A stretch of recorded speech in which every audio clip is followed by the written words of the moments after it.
हरि ओम. श्री गुरुभ्यो नमः. सर्व साधकांना माझा विनम्र नमस्कार. साधको, ग्रंथराज दासबोधामधल्या 6व्या दशकामधला 8वा समास दृश्य निरसन हा आपण आता पाहणार आहोत.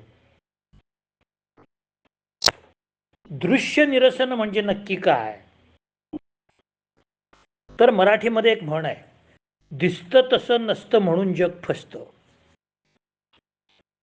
मग कोणत्या प्रकारच्या दृश्याला सत्य म्हणायचं आणि कोणत्या प्रकारच्या दृश्याला असत्य म्हणायचं हे सद्गुरू आपल्याला शिकवतो. परंतु सद्गुरूची भेट व्हायच्या अगोदरही आपण आपल्या अनुभवाने जाणून घेतो की मी पाहिलेली गोष्ट ही सत्य आहे का असत्य आहे. किंवा मी मागे एक गोष्ट पाहिली होती, ती मला आता तशी दिसत नाही, मग ती सत्य आहे किंवा होती का असत्य होती.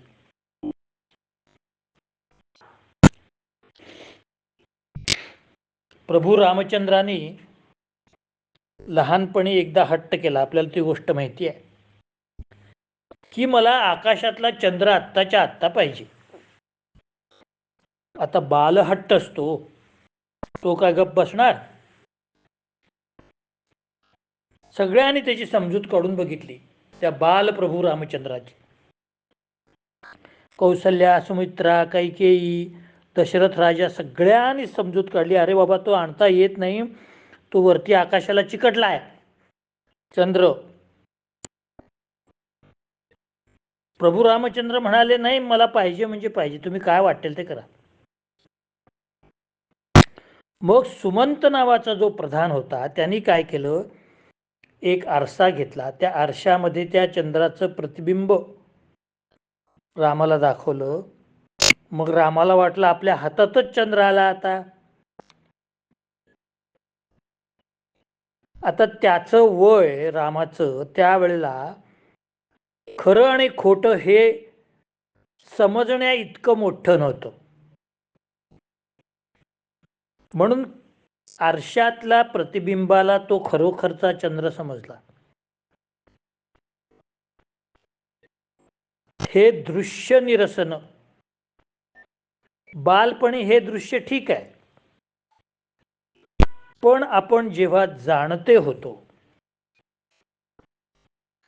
त्यावेळेला आपण जेव्हा एखादी गोष्ट पाहतो तेव्हा हा पहिला भाग होतो. त्यानंतर त्या गोष्टीचा अनुभव घेणे हा दुसरा भाग होतो. त्यानंतर ती गोष्ट चांगली की वाईट, सत्य का असत्य, हा तिसरा भाग होतो. आणि मग दृश्य निरसन होतं. दृश्य निरसन म्हणजे काय? आपण जे पाहिलेलं आहे त्याची सत्यता पडताळून पाहण्याची प्रक्रिया होते.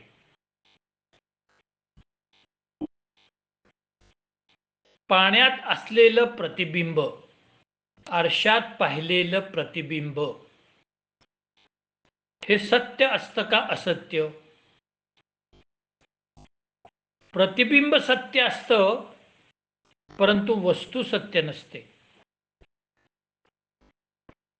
मी जेव्हा आरशात पाहतो तेव्हा आरशातलं माझं प्रतिबिंब हे सत्य असतं, पण आरशामध्ये मी नसतो. आरशामध्ये मी नसतो हे मला कधी कळतं, किंवा मी बाहेरही आहे आणि आतही आहे असं होऊ शकत नाही. एकच व्यक्ती एकाच वेळी दोन ठिकाणी असू शकत नाही. हा न्यूटनचाही सिद्धांत आहे, आपल्याकडे तो मागच सांगितलेला आहे.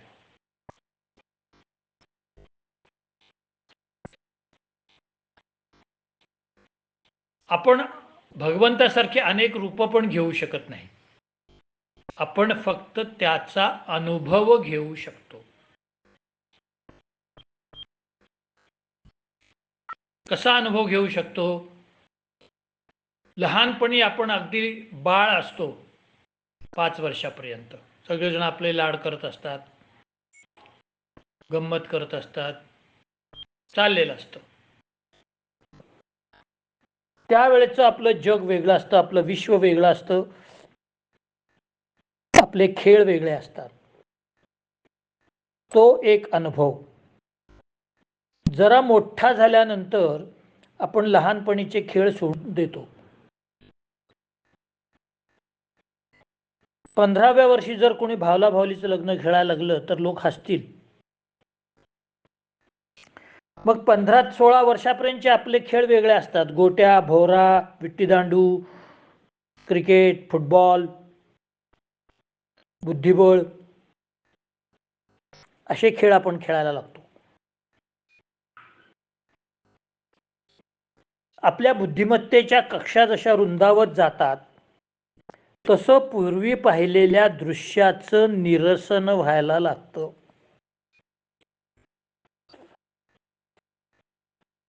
पाच वर्षापर्यंत आपल्याला एवढंच समजतं की इंद्रधनुष्य म्हणजे आकाशात जो इंद्र नावाचा देव आहे त्याचं ते धनुष्य आहे.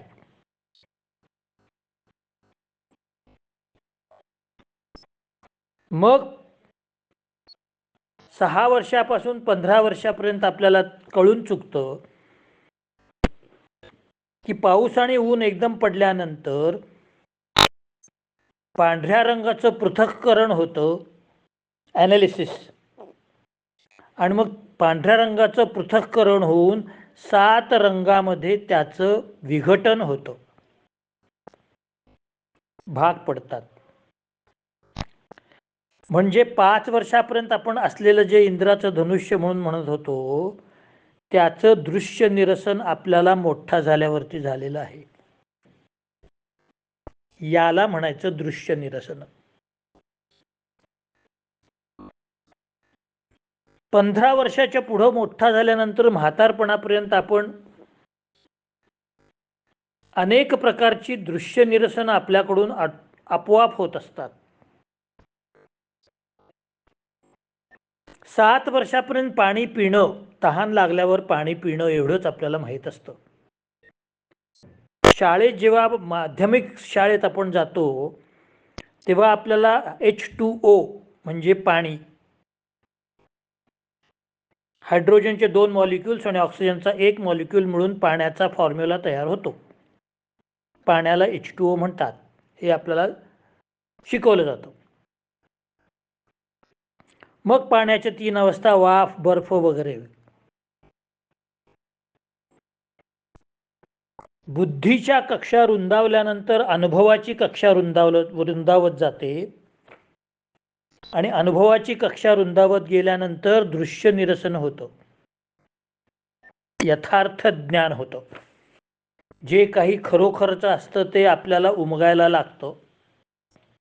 म्हणून समर्थ म्हणतात, देखिले ते सत्यची मानावे, ते ज्ञाताचे देखणे नव्हे, जडमूढ अज्ञान जीवे हे सत्य मानिजे. एका देखल्यासाठी लटिका कराळ्या ग्रंथकोटी, संतमहंताच्या गोष्टी त्याही मिथ्या मानाव्या. माझे दिसते हेची खरे, येथे चाले ना दुसरे, ऐशिया संशाच्या भरे भरोच नये. मृगे देखिले मृगजळ, तेथे धावते बरळ, जळ नवे मिथ्या सकळ, त्या पशुस कोणे म्हणावे. रात्रौ स्वप्न देखले, बहुत द्रव्य सापडले, म्हणून जनाशी व्यवहारले, ते कैसे खरे मानावे.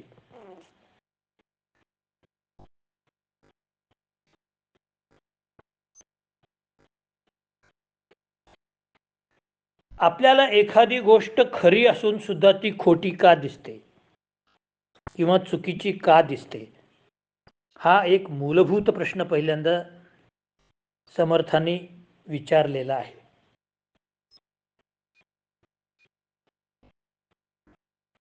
श्रोत्याने पण हाच प्रश्न निर्माण केला आहे, पण तो उलट्या बाजूने केलेला आहे. श्रोता विचारतोय समर्थांना, एखाद गोष्ट एखादी गोष्ट जी खोटी असते ती खरी का दिसते?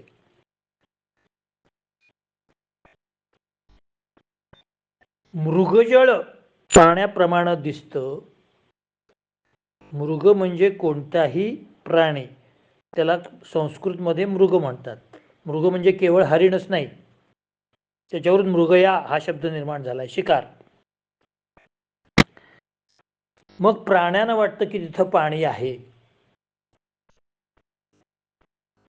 अति उन्हामुळे हवेचा दाब कमी होतो. हवेचा दाब कमी झाल्यानंतर एका ओसाड जमिनीमध्ये पाण्याप्रमाणे काहीतरी हलताना दिसतं, त्याला आपण मृगजळ म्हणतो.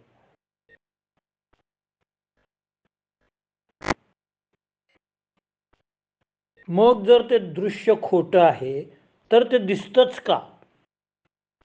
ते दिसायलाच नाही पाहिजे.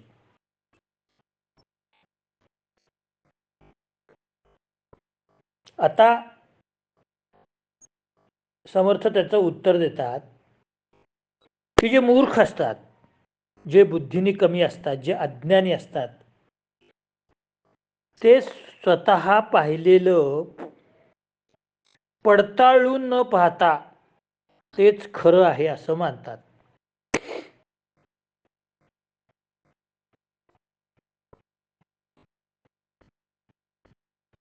कुदृश्यम कुपरिज्ञातम,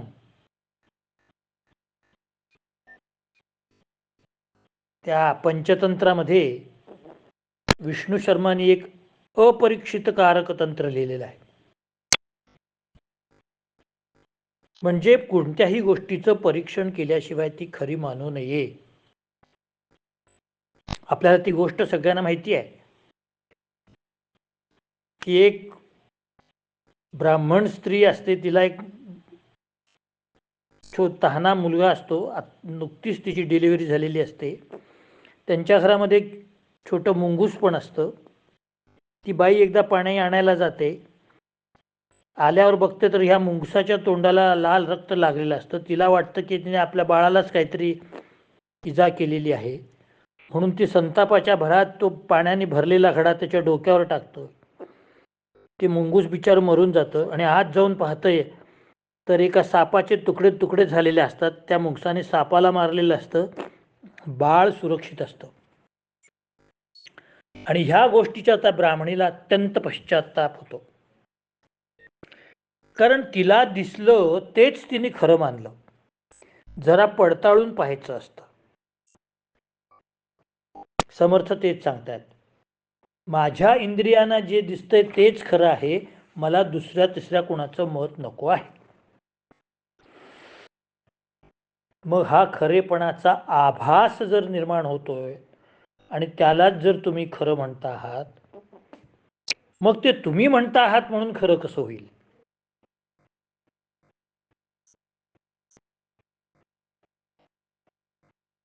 या ठिकाणीच तर प्रॉब्लेम आहे. म्हणजे अज्ञानी माणसाला एखादी गोष्ट खरी वाटते पण ती खोटी असते, पण ज्ञानी माणसाला माहित असतं ती खोटी आहे.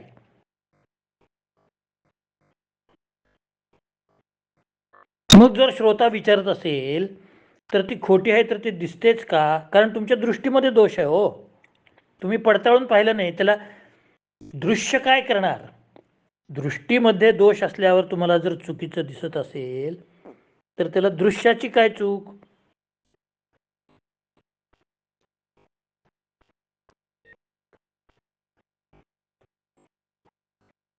एकदा पुण्याच्या स्टेशनवरती एक घडलेली गोष्ट आहे, माझ्या बाबतीत तुम्हाला सांगतो. एक आजीबाई माझ्याकडे धावत धावत आल्या आणि माझ्या पाठीवरनं डोक्यावरून हात फिरवायला लागल्या. मी बसलो तो बाकावर.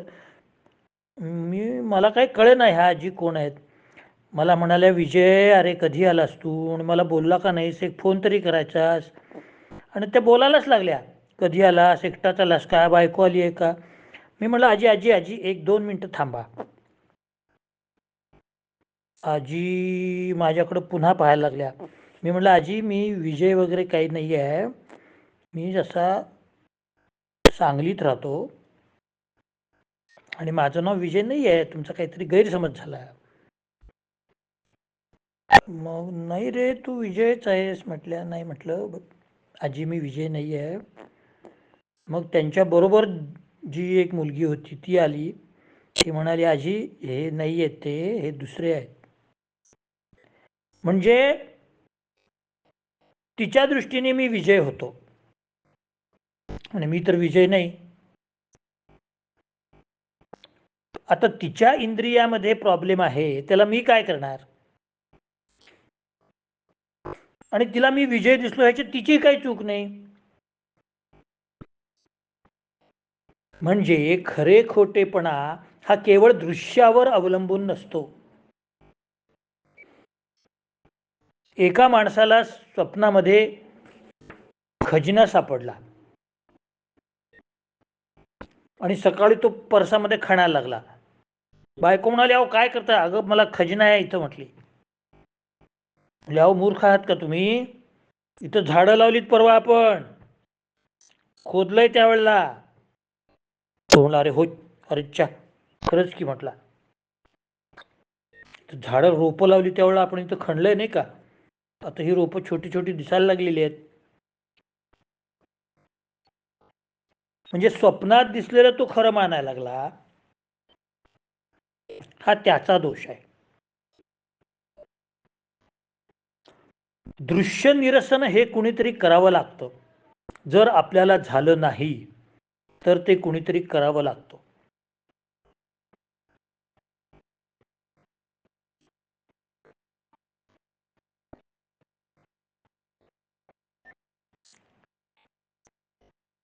जेव्हा आपण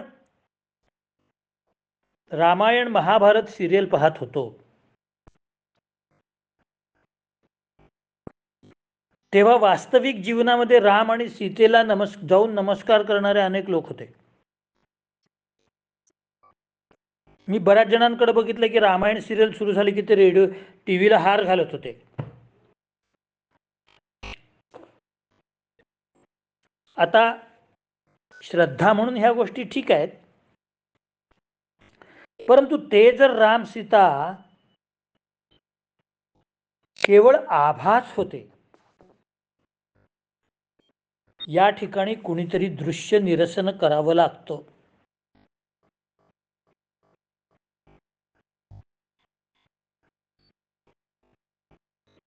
लक्ष्मण लढाईमध्ये बेशुद्ध पडल्या की बायका रडायला सुरुवात व्हायची.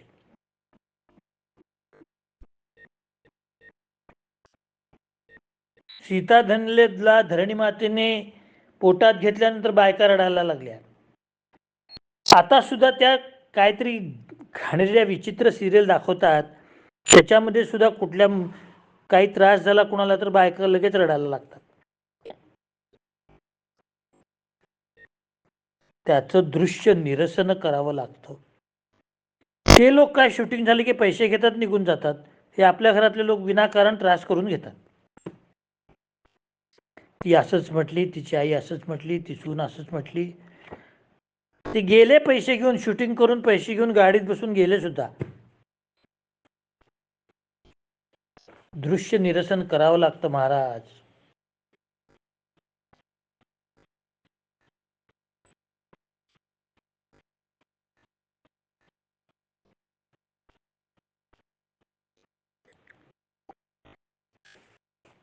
मूर्तिकार मूर्ती करतो. आपल्याकडं असंख्य देवळं आहेत, असंख्य मूर्ती आहेत, त्याच्यामध्ये अक्षरशः जिवंतपणा आहे त्याच्यामध्ये. इतक्या त्या पुतळ्या आणि मूर्ती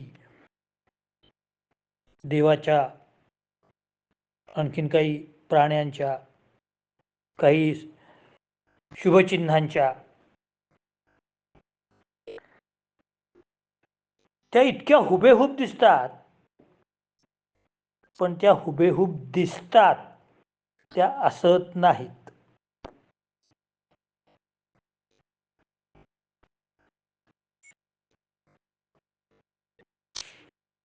आपण आपला फोटो काढल्यानंतर, सेल्फी काढल्यानंतर आपण त्या फोटोत दिसतो.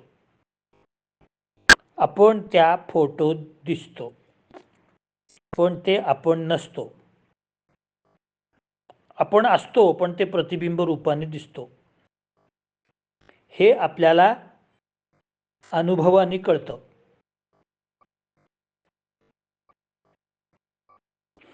समर्थ सांगतात की अविद्या आल्यानंतर असे प्रकार घडतात.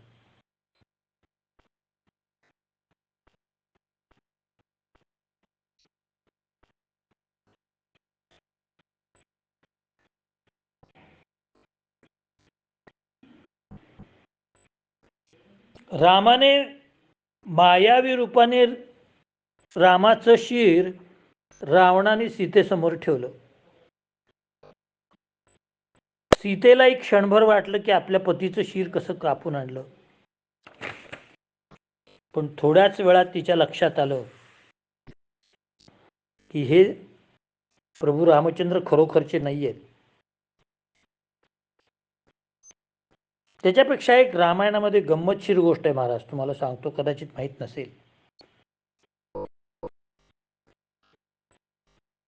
रावण सीतेला कोणत्याही परिस्थितीत वश करायचा प्रयत्न करत होता.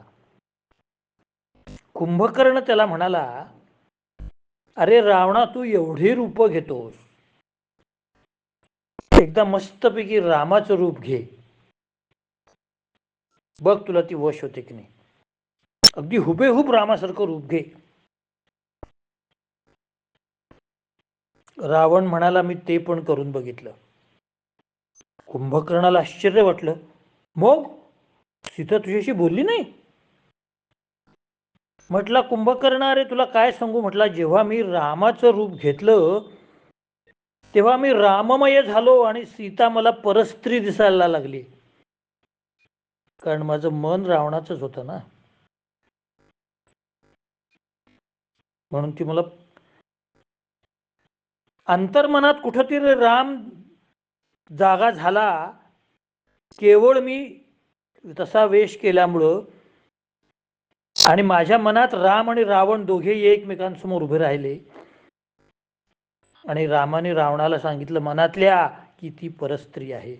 मग तो मी ड्रेस काढून टाकला, रामाचं रूप मी काढून टाकलं. दृश्य निरसन झालं. स्वतःचंच दृश्य निरसन केवळ अनुभवामुळं रावणाचं झालेलं आहे.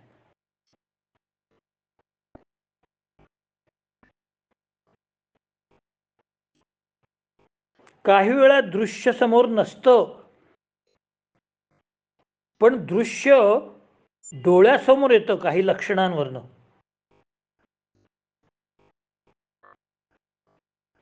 समजा आपण घरात बसलो आणि बाहेर रस्त्यावरती बँड वाजायला लागले, जोर जोरात बँडवर गाणं वाजायला लागले. आपण विचार करतो लग्नाची मिरवणूक असेल, मुंजीची मिरवणूक असेल, गणपतीची मिरवणूक असेल, गृहशांतीचं काहीतरी असेल, गुग्गुळ असेल, काहीतरी असेल.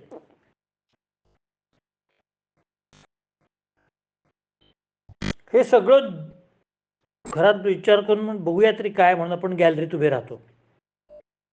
गॅलरीत काय बघतोय तर कोणीतरी कुस्ती जिंकलेली असते आणि त्याची मिरवणूक असते.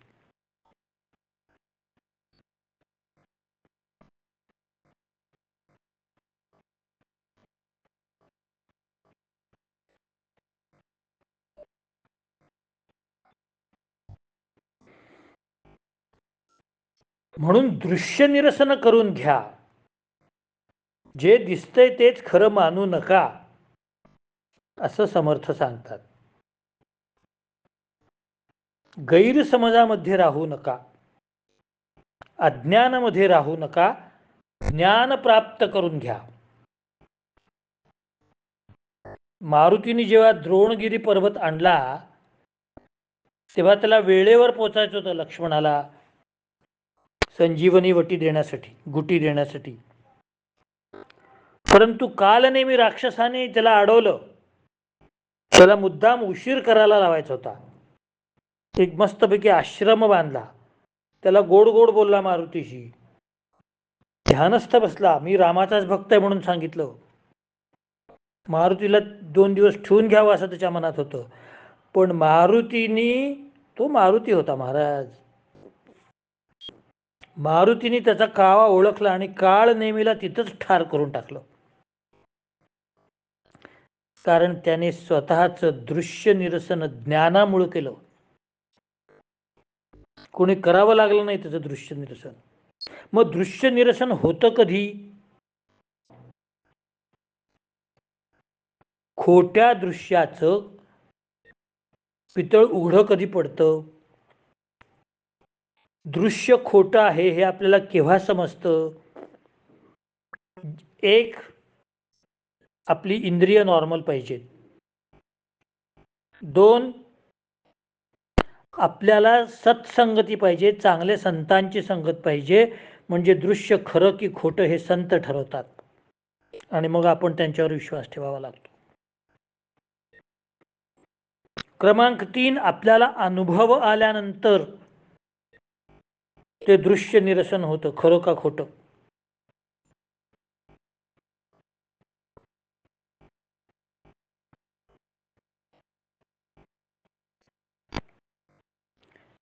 आणि क्रमांक 4, आपल्याकडे ज्ञान असेल तर होतं, बुद्धी असेल तर होतं. आणि यापैकी काहीच नसेल तर श्रोत्यांनी जो प्रश्न विचारलेला आहे, खोट्या दृश्य हे खरं का वाटतं, त्याचं हे कारण आहे. एक तर तुमचं इंद्रिय प्राकृत नाही, नॉर्मल नाही. दुसरं तुम्हाला अज्ञान आहे. तिसरं तुम्हाला सत्संग नाहीये. आणि चौथं तुम्ही अनुभव घेतलेला नाहीये.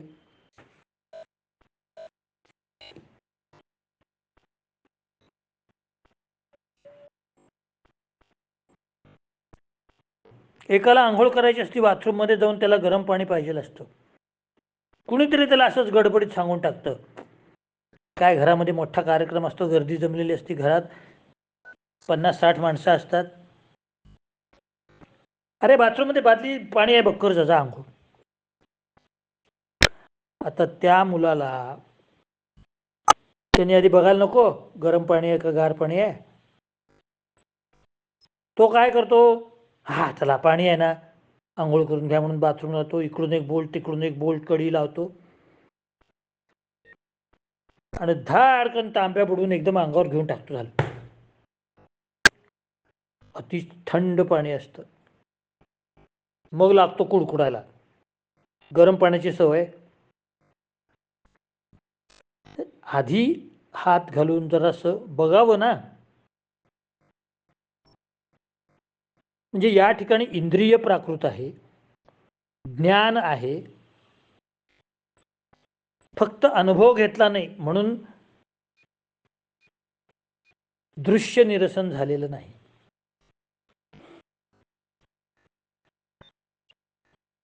मग हे दृश्य निरसन पाहिजे कशाला? जर ब्रह्मज्ञान मिळवायचं असेल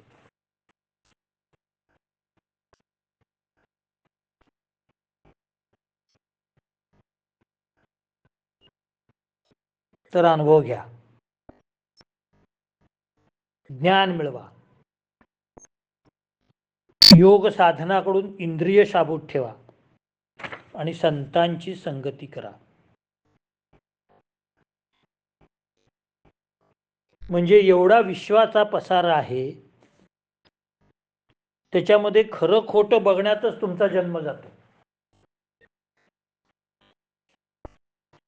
त्यापेक्षा जिथं खोट्याला वावच नाही आहे अशा ब्रह्मज्ञानाकडे जावा. ब्रह्मज्ञानामध्ये खोटं हा पर्यायच नाही आहे ते खरंच आहे. ब्रह्मज्ञान खोटं असूच शकत नाही, किंवा त्याच्यामध्ये खरं खोटं असतच नाही.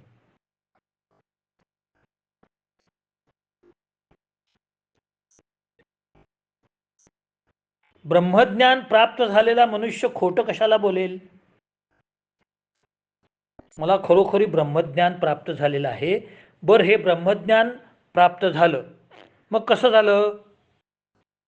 प्रत्यक्ष डोळ्यांनी ब्रह्मज्ञान बघितलं का? नाही. कदाचित परमेश्वराचं दर्शन झालं असेल. मग ब्रह्मज्ञान संतांनी सांगितलं का? ब्रह्मज्ञानाकडे कसं जायचं हे सांगितलं.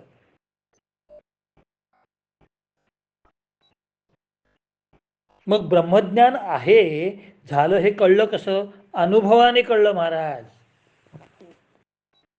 ब्रह्मज्ञानाचा जो ब्रह्मानंद असतो, जो आत्मानंद असतो, त्या आत्मानंदाच्या अनुभवाने ब्रह्मज्ञान झाल्याचं कळलं.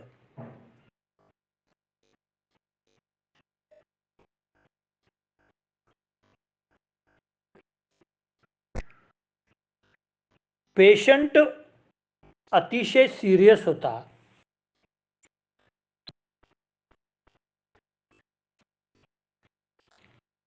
कालांतराने 8-10-15 दिवसांनी तो पूर्ण बरा झाला. डॉक्टरांना भेटायला आला. त्याच्या चेहऱ्यावरचा जो आनंद असतो त्याला कशाचीही तुलना देता येत नाही. आणि त्यालाच प्रसन्न बघून डॉक्टरना जो आनंद होतो ते सुद्धा अनुपमेय असतं. काय म्हणताय, आज एकदम फ्रेश दिसताय? पेशंट म्हणतो, साहेब तुमची कृपा आहे, आता मला काही त्रास नाही, मला एकदम पूर्ण बरं आहे, पहिल्यासारखं आहे. आता मग मी पहिल्यासारखं जेवण वगैरे घेऊ का? त्या पेशंटच्या चेहऱ्यावरचा आनंद ब्रह्मानंदा इतकाच पवित्र आहे. परोपकार पुण्याय पापाय परपीडनम. त्याच्या आत्म्याला जो संतोष मिळाला आहे रुग्णाच्या, त्या ठिकाणी तो ब्रह्मसंतोष पावलेला आहे.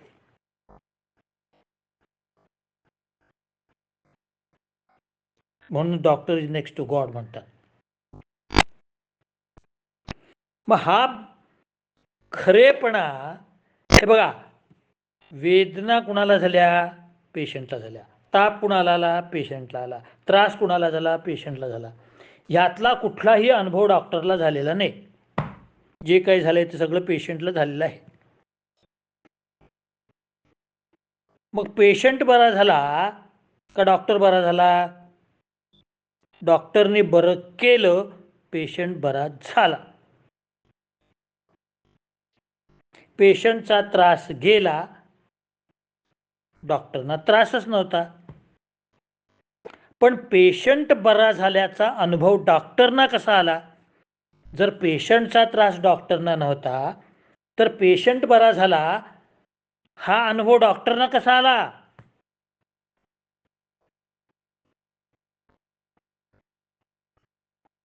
लेबर पेन्स देणारी एक प्रसूतावस्थेतील स्त्री कळा देते, ओरडते, आई ग आई ग आई ग म्हणून. मी जवळजवळ 3000च्या वर डिलिव्हरी केलेल्या आहेत आतापर्यंत. आम्हाला जेव्हा तिची सुटका करतो आम्ही, जेव्हा वार बाहेर पडते, सगळं व्यवस्थित होतं, तेव्हा त्या मुलीच्या, त्या बाईच्या चेहऱ्यावरचा जो आनंद असतो, मुलगा होऊ दे मुलगी होऊ, दॅट डझंट मॅटर्स. आणि ती जेव्हा आम्हाला म्हणते, डॉक्टर सुटले बाबा तुमच्या कृपेने मी, आम्ही काही करत नसतो, तो करणारा तो वरती आहे, तो फक्त आमच्याकडनं करून घेतो. आम्ही त्याचे नोकर आहोत, आम्ही त्याचे साधक आहोत. तुम्ही आणि आम्ही त्याचे साधक आहोत.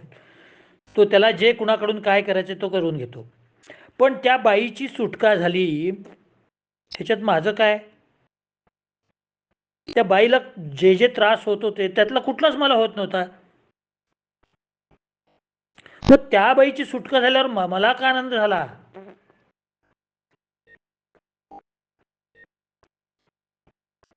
त्या तिच्या अनुभवातून मी गेलो. हा परानुभव, परार्थानुमान, हे दृश्य निरसनाचं एक साधन आहे.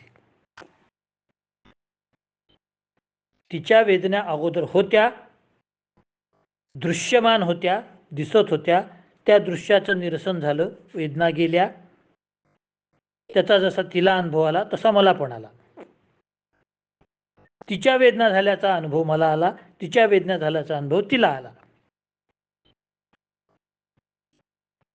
हे दृश्य निरसन असं आहे.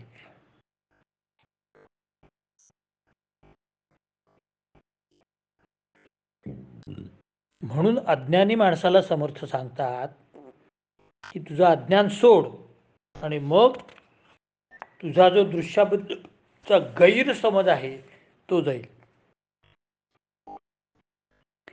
या ठिकाणी मी इथंच थांबतो. जय जय रघुवीर समर्थ. उद्याच्या भागामध्ये आपण सार शोधन पाहणार आहोत.